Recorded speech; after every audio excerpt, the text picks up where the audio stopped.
Kenyans will from today be able to view the body of the country's third president, Mwai Kibaki. The body will lie in state at Parliament buildings until Wednesday, ahead of Kibaki's funeral on Saturday. Kibaki, who died last week at the age of 90, led the country between 2003 and 2013. Kenyan President Uhuru Kenyatta will lead the country in viewing the remains of his predecessor this morning, after which members of the public will be allowed to pay their last respects to Kibaki. On Wednesday, the remains will be returned to the funeral home until Friday, when a funeral service will be held in his honor in Nairobi. So for more on the story, let's cross live to our senior correspondent, Sarah Kamani, who is outside Parliament in Nairobi. Sarah, lovely to see you. Talk to us about the event today. What time is the president expected to come and view the remains?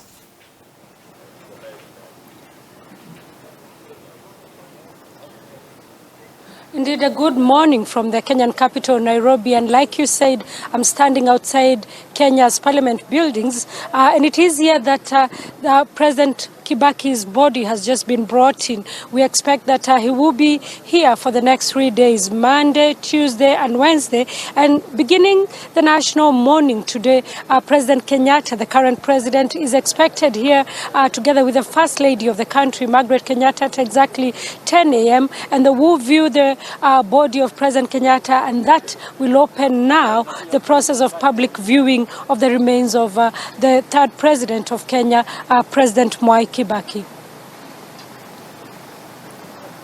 Sarah, perhaps you can give us just a little bit more detail as to how this is all going to unfold. I know that this is a very big moment and sad moment for the country. So talk to us a little bit more about the actual process that we're going to see happening over the next 3 days.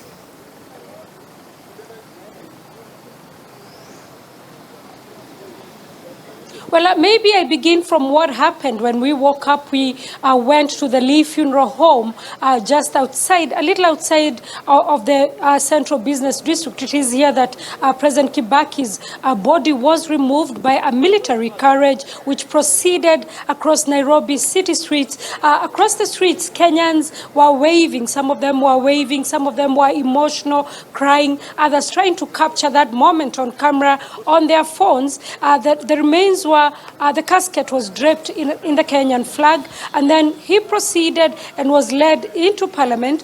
Now, very significant that he is being brought into Parliament because President Kibaki was a member of Parliament for just over 42 years, representing first a constituency here in the capital, Nairobi, and then for another just over 30 years, he represented his home constituency of Othaya. And so he is a respected member of Parliament. He led the opposition for a period of time, and then as president. So he is a respected Kenyan and a member of Parliament. Now, once President Kenyatta comes, the national anthem will play, and then he will proceed inside Parliament buildings where the body has now been placed in a casket draped with the Kenyan flag. He will be able to pay his respects. And then after that, the Speaker of the National Assembly, the Chief Justice, all arms of government, the heads of all arms of government will be the first. And then after that, it will be open to members of the public. Now, we expect today, being the first day, that hundreds of people will come and maybe slack off tomorrow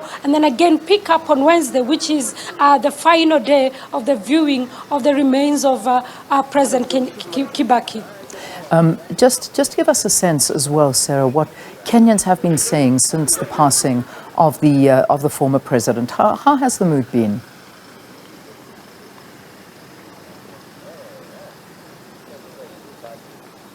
Well, a lot of them were shocked because even though during his term, since he became president, he has been unwell because he had an accident just before he became president in 2002 as he was coming out of one of the main campaign rallies just before elections.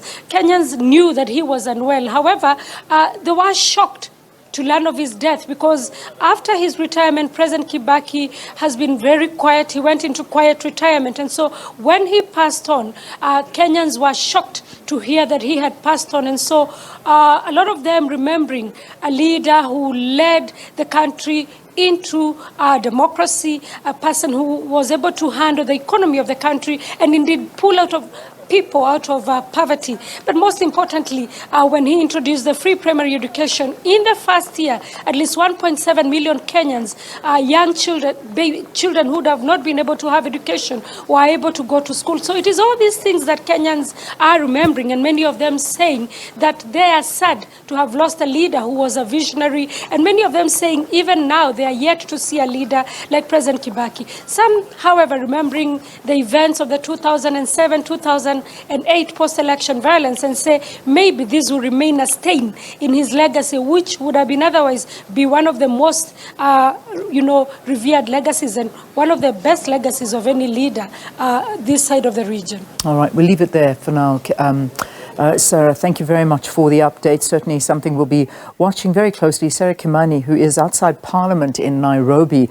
This, of course, is where the former president is to lie in state until Wednesday. That's the parliamentary buildings, and lying in state on Wednesday until his burial, which will be taking place on Saturday. So we'll be following the events of this official funeral, obviously, that's been declared by the government.